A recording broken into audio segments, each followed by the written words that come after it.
Elathur HPCL ഡിപ്പോയിലേക്ക് സർവകക്ഷി കൂട്ടായ്മയുടെ നേതൃത്വത്തിൽ ബഹുജന മാർച്ച്. ഡീസൽ ചോർച്ചയുണ്ടായ പശ്ചാത്തലത്തിൽ പരിസരവാസികൾക്ക് സുരക്ഷ ഉറപ്പാക്കണമെന്നാവശ്യപ്പെട്ടാണ് മാർച്ച്.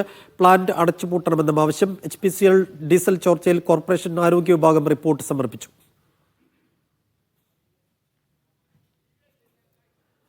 ദൃശ്യ പുതിയടത്ത് വിശദാംശങ്ങൾ നൽകും. ദൃശ്യ, ഈ കോർപ്പറേഷൻ ആരോഗ്യ വിഭാഗത്തിന്റെ റിപ്പോർട്ട് സമർപ്പിച്ചതിന് പിന്നാലെയാണ് ഇപ്പോൾ ഈ മാർച്ച് നടക്കുന്നത്. എങ്ങനെയാണ് ഇപ്പോൾ മാർച്ച് പുരോഗമിക്കുന്നത്? ഇത്ര കണ്ട ആളുകളുടെ പങ്കാളിത്തമുണ്ട്. വിശദാംശങ്ങൾ.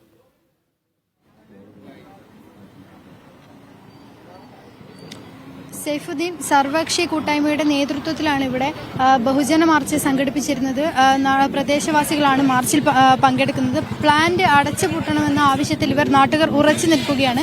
ഡീസൽ ചോർച്ചയുണ്ടായ പശ്ചാത്തലത്തിൽ പരിസരവാസികൾക്ക് സുരക്ഷ ഉറപ്പുവരുത്തണമെന്നാണ് ഇവരുടെ ആവശ്യം. അതായത് ഇന്ന് കോർപ്പറേഷന്റെ ആരോഗ്യ വകുപ്പ് സമർപ്പിച്ച റിപ്പോർട്ടിൽ ഇവിടെയുള്ള പ്രദേശവാസികൾക്ക് ഗുരുതരമായ ആരോഗ്യ പ്രശ്നങ്ങൾ ഉണ്ടാകുന്നു എന്നാണ് റിപ്പോർട്ടിൽ പറഞ്ഞത്. അതായത് കുട്ടികൾക്കും മുതിർന്നവർക്കും ഉൾപ്പെടെ വലിയ തരത്തിലുള്ള ആരോഗ്യ പ്രശ്നങ്ങളാണ് ഉണ്ടാകുന്നത്. ഇതിൽ പ്രദേശവാസികൾക്കായി മെഡിക്കൽ ക്യാമ്പ് സംഘടിപ്പിക്കണമെന്നും ഈ റിപ്പോർട്ടിൽ ശുപാർശയുണ്ട്. ഈ 35 വീടുകളിൽ നടത്തിയ പരിശോധനയിലാണ്, ആരോഗ്യവകുപ്പ് നടത്തിയ പരിശോധനയിലാണ് ഇത്തരമൊരു ഗുരുതര ആരോഗ്യ പ്രശ്നങ്ങളുണ്ടെന്ന് കണ്ടെത്തിയത്.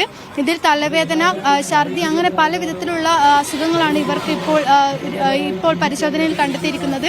അതിന്റെ പശ്ചാത്തലത്തിലാണ് ഇപ്പോൾ ഇവിടെ ബഹുജന മാർച്ച് ജനങ്ങളുടെ നേതൃത്വത്തിൽ സംഘടിപ്പിച്ചിരിക്കുന്നത്. സൈഫുദ്ദീൻ.